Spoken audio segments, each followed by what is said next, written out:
حضرت خبیب بن عدی کی طرح مقام تنعیم پر ہو، تختہ دار پر ہو، پورا مشرکین مکہ اور عرب امڑ آئے کہ بدر والوں نے جنہوں نے بدلہ لینا ہے آ جاؤ، حضور کا غلام قابو آ گیا ہے، سارے موجود ہوں، کوئی کینچیاں، تیر، بھالے، نیزے، تلواریں، سارے کچھ لے کر آ گئے ہوں، وہ سارے ایک حضور کے غلام سے بدلہ لینے کے لیے آ گئے۔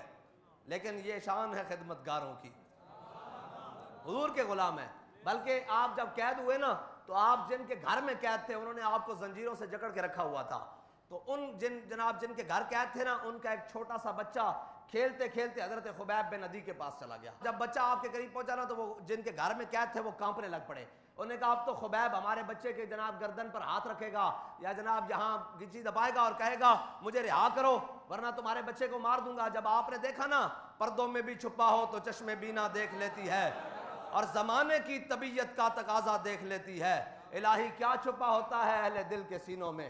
شمع کشتہ کو جلا سکتی ہے موج نفس ان کی۔ آپ نے جب دیکھا نا کہ کافر پریشان ہیں، جنہوں نے مجھے قید رکھا ہوا ہے، جن کے گھر میں قید ہوں، وہ مجھے پریشان ہیں کہ ان کا بچہ میرے ہاتھ آ گیا، آپ نے فرمایا ادھر آؤ، ہم نے حضور کا کلمہ پڑھا ہے، ہم موت سے بھاگنے والے نہیں ہیں، نہ ان ہیلوں سے موت کو اپنے سے پیچھے کرنے والے ہیں۔ فرمایا یہ بچہ تمہارا ہے، کھیلتے کھیلتے میرے پاس آ گیا، پریشان نہ ہو، ہمارے آقا و مولا نے ہماری تربیت یہ نہیں کی ہے۔ یہ ہے اسلام، اور افسوس کہ اسلام کے ماننے والوں کو اسلام کی بات کرتے ہوئے شرم آتی ہے۔ بھائی وہ اسرائیل بچوں پر بمباری کرے اور دنیا میں امن پسند ہو، اور حضور کا دین تو یہ ہے کہ خبیب بن عدی کے قابو میں آ گیا، رہائی بھی ملتی تھی۔ فرمایا نہیں، میرے آقا و مولا کی تعلیمات یہ نہیں ہے۔